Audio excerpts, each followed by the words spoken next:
install upgrade scripts and set up resources. So set up resources, install upgrade scripts. This is how we do stuff to the database in Magento, essentially. So let's take a look at the workflow, and then we're actually going to do some touching of the database ourselves. And just like other things in Magento, usually you're going to have some typos, so we'll look at that at the process of getting through that. Okay, so overview. Magento install scripts, which are analogous to a picture of a sunlit crane on an iPhone.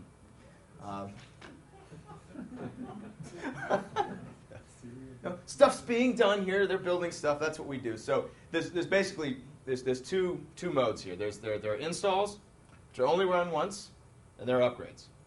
So basically, the rule of thumb is once your module has had an installer run, it will never run.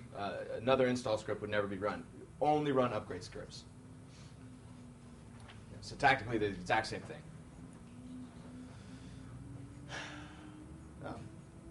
As I was saying, once Magento runs an installer script for a module, it'll never run another installer for that module again. Essentially, once our module setup node has been saved into core resource, from that point on, we only run upgrade scripts.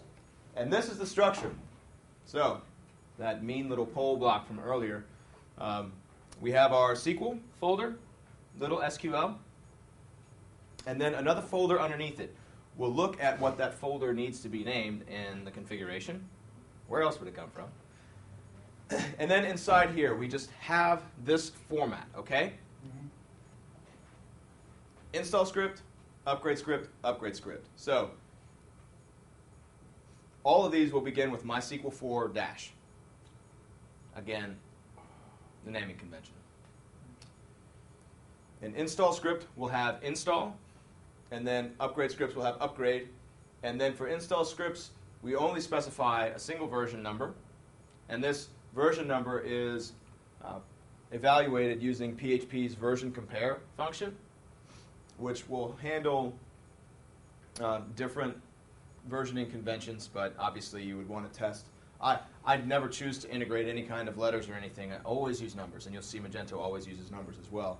And then for the upgrade scripts, you list a version number and then dash another version number. And these are all PHP files. SQL files will work, but don't do it. You mean .SQL? .SQL, yes, .SQL. So, and another thing of note, you don't actually have to go in some sort of integer sequence here. It's just lower values going to higher values. Or in the case of rollback scripts, higher values going to lower values. So, of course, we need configuration. So, that folder under SQL, that folder name, is the node name under resources.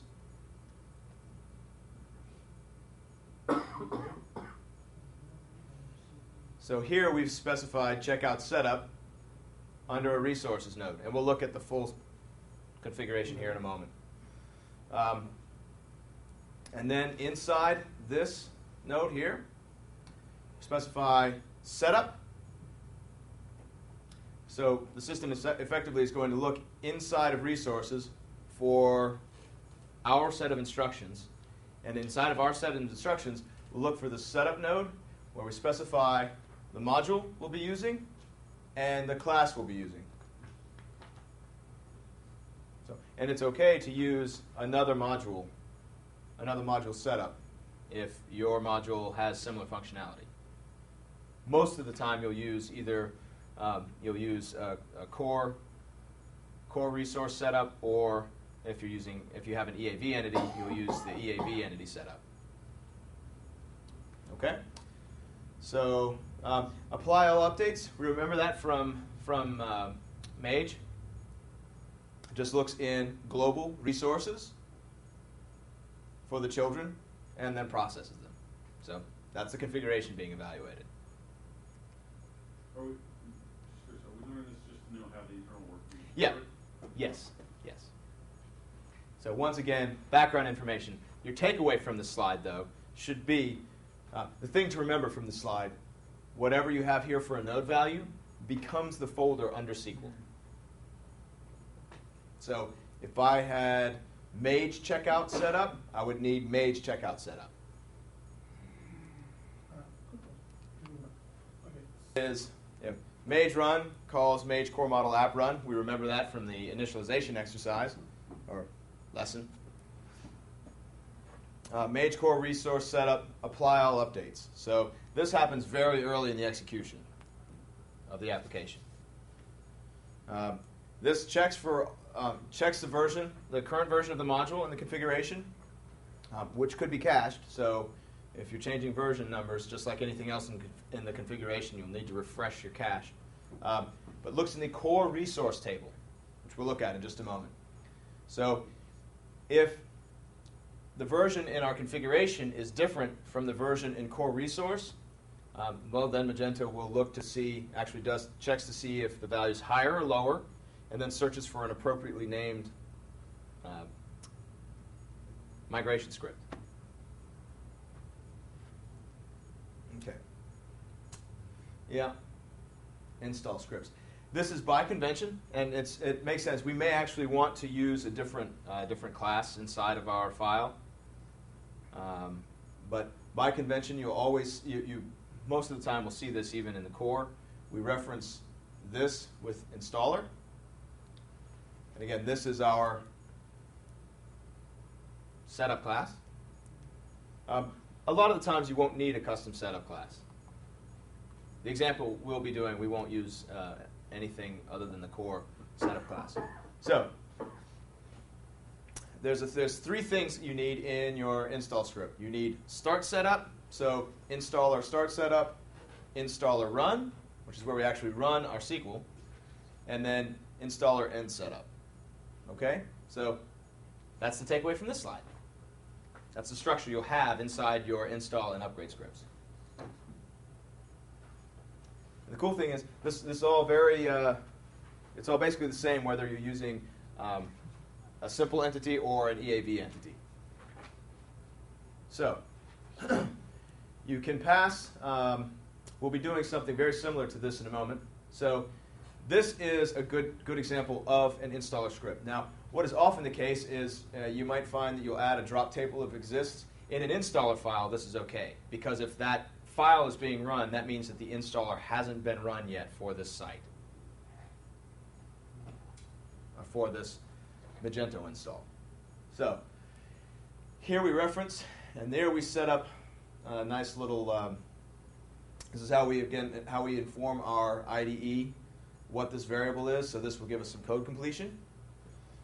All right, so in here we use our curly braces.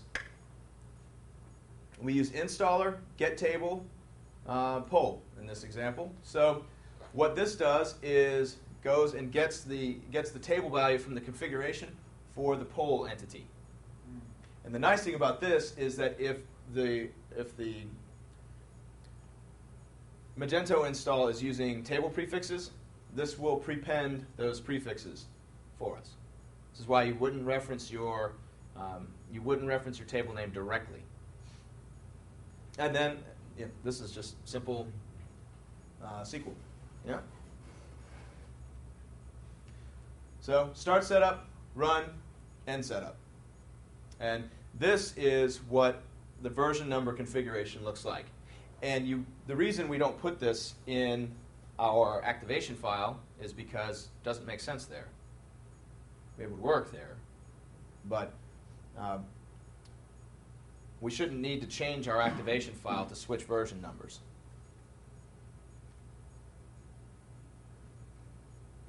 All right. So there's actually another option. You can use DDL, and there is down in Varian data DB DDL, I believe. There's an entire data definition language. It's pretty good, but there are some issues. One that I'm aware of, I think, is that setting auto increment doesn't work through it. It was a nice thought, but typically typically module developers are using SQL. Yeah. Yes. So data install is a little different.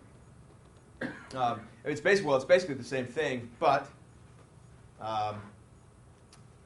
basically the same thing, but data installs execute after the store.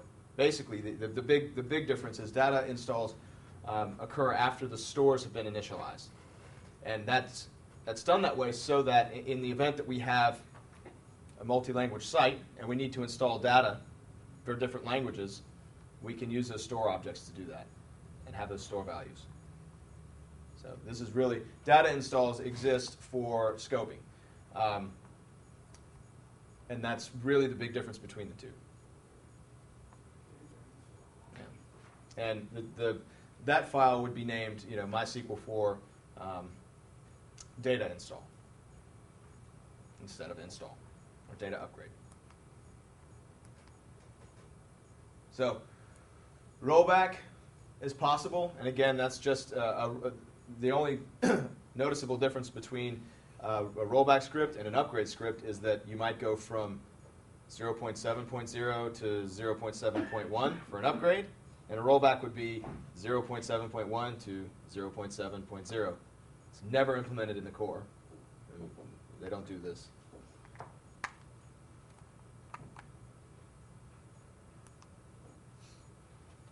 Now, so for EAV entities, we'll want to extend from Mage EAV model entity setup because that will give us access to get default entities. So here we can actually set up our attributes for our entity. We'll be looking at this actually as part of the exercise. And there's just this. So basically, for each attribute, you specify an array of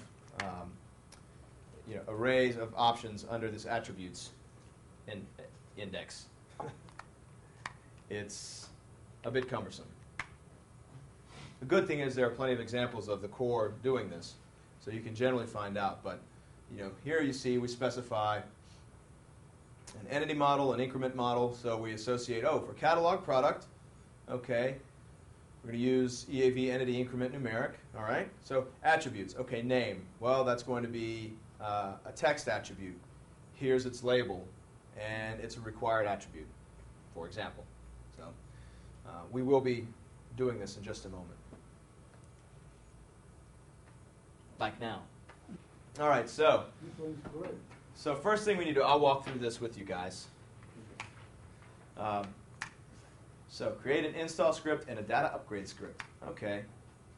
Create an install script for the module that creates a table. So this is what we've been waiting for, right? Okay. Well, let's make a table for our animal entity, right? We want to take that code for a spin and see that it actually works. Yep. Okay. All right. Let me see here. All right. Let's see. So this is the rest of our configuration. So in our global node, remember that configuration is inspected under global resources.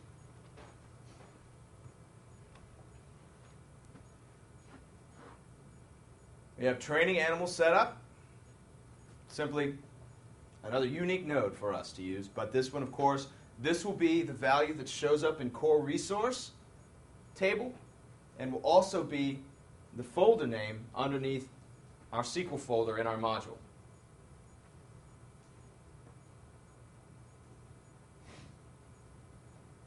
Why not just training setup? Go for it.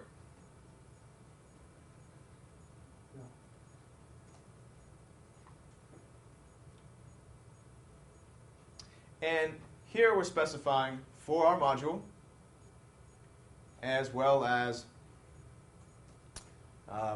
the setup class that we want to use. And we have a simple entity, and it's going to be just using the core resource setup class.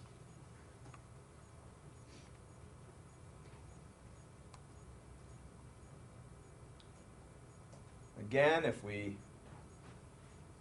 needed to do anything complex, we would be more than welcome to use our own setup class, which would extend from either Mage Core Model Resource Setup or Mage EAV Model Entity. I think I would know that by now.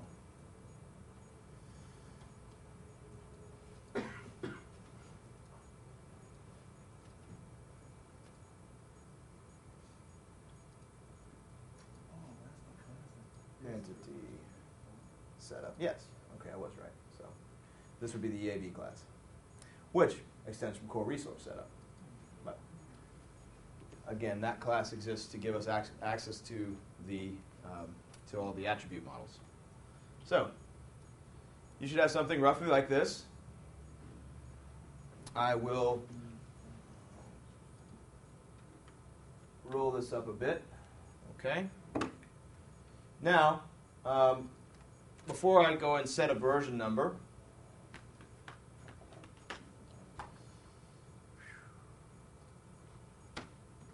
we're being good Magento developers and we're aliasing this. Again, this script is included, not unlike templates being included in blocks. This is being included in Mage Core Model Resource Setup. So we alias this with installer, start setup, run, end setup, and then in here we simply have our SQL. Where is this now? Ah, good question. And what is it named? It is MySQL for install -install-1.0. So in our module, under the SQL folder, we have to use that node of ours under resources.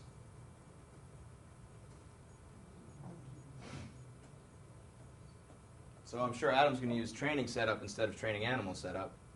Yeah, I know. And then MySQL 4 install -0.1.0.php. So you can imagine what my install or what my version number would have to be for this to trigger. 0.1.0. So, all right, let's break down what we're doing here. Obviously, you guys recognize SQL, okay? But the only thing we're doing here is we are adding in, we're quoting in our table. So the installer uses function getTable to read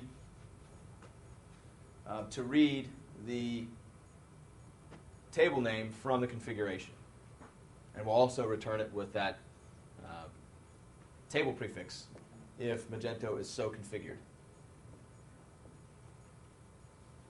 And then how do we get the script to run? You've done this before. Too many times. Yeah. Yeah, it's kind of wise to leave, you know, however you have access to your SQL environment, just leave that open so you can clear out the core resource table. So obviously, once we have that entry, this script would never be run again. So if we wanted to develop a perfect script, well, so looks like I can just probably hit my site here. Go to the home page.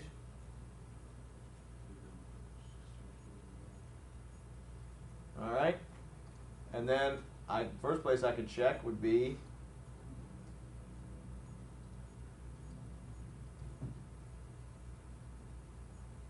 hey,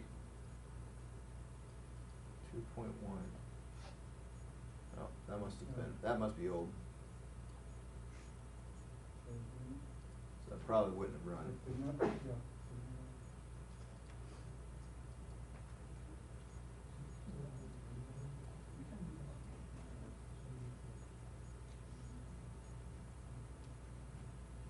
Huh. Did I 2.1? Oh, maybe I have modules to play in somewhere else in here. Oh, I do. I overwrote my own version number. But, hey, that was a 2.1, right? So, but I didn't have anything in there. But roll back. But no, it just ran the installer because the current version, yeah, because it wasn't installed. It has a version number, right? Yeah, it doesn't really care what the version is. It's just a stock version. Yeah. Well, I better check that that's true. Let's see.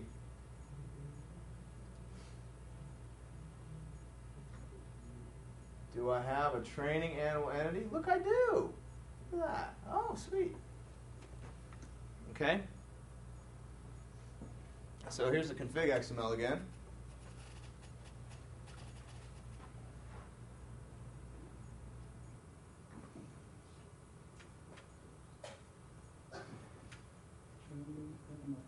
Version number. So if your module is not installed, i.e. record in core resource, then the system will look for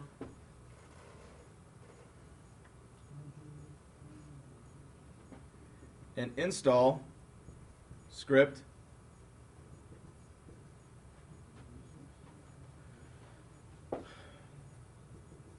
with version number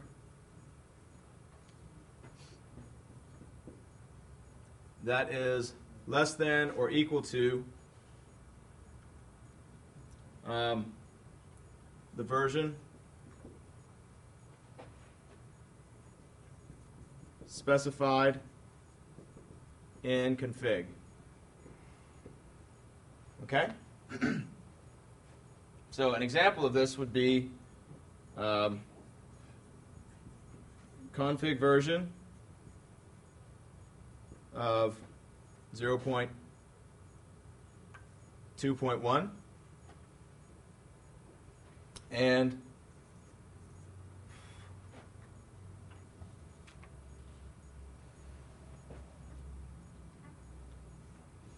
script version of less than or equal to 0.2.1, i.e. MySQL 4 install 0.1.0. That's less than 0.2.1 dot PHP. And those of you using something like NetBeans, by the way, if you don't specify that .php at the end, it becomes a .0 file. So, and after that, it's upgrade scripts.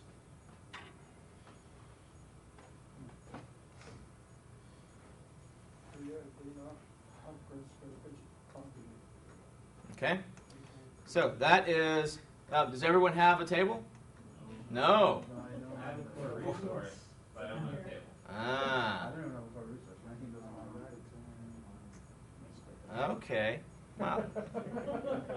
Didn't I give you guys the code to...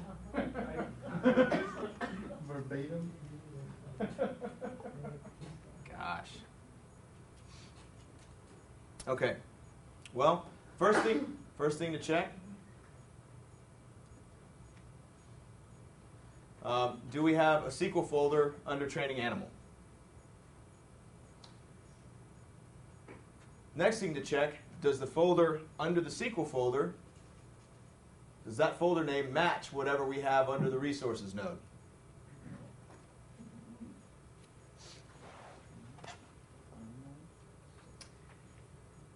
Is our resources node actually resources and not resource? And does it rest comfortably inside the global node?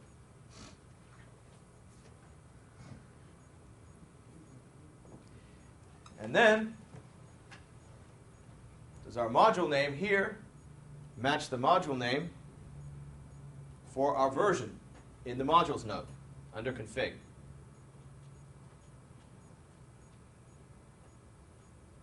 And if you specified this class, did you specify it correctly? Probably yes, or else you would have seen it. Probably would have seen an error. Will look like, so say we want to append, we want to alter the table. Okay? And I'll paste this as well. So where can I go? So I've added it to the end of that document here. Okay? So, So what does it call? Yeah, what's the name of that file? The URL?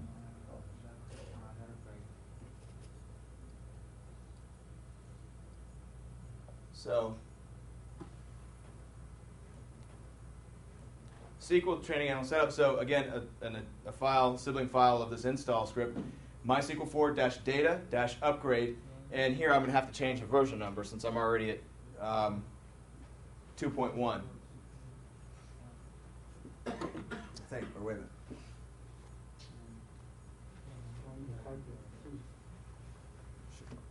No, it's actually this will work. No, you need to No, I need to go from go 2.1 to something. So I'm going to go from 2.1 to 2.3.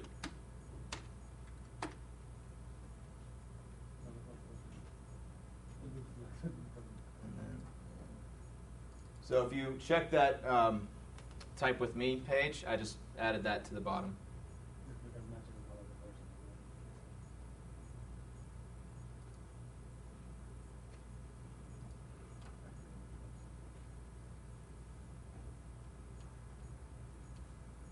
So to make the script run again, we can just change the version. No, we're doing an upgrade though. Yeah, you would. But if you wanted to do that, well, if you want to make that script run again, the install script, you'd have to remove the entry from core So if resource. you don't want to just rename to upgrade basically. Uh-huh. You won't obviously want to drop in there. But, So currently my data version is the same as my module version, 2.1, 2.1.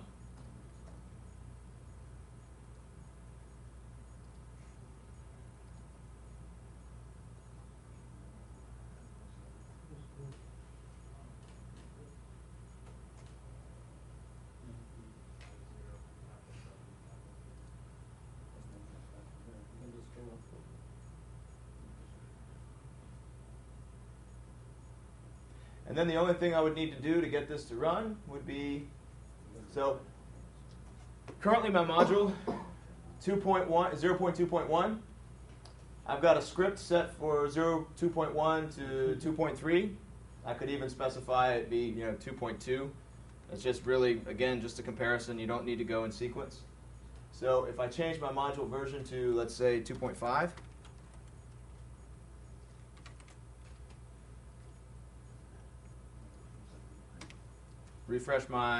refresh any page.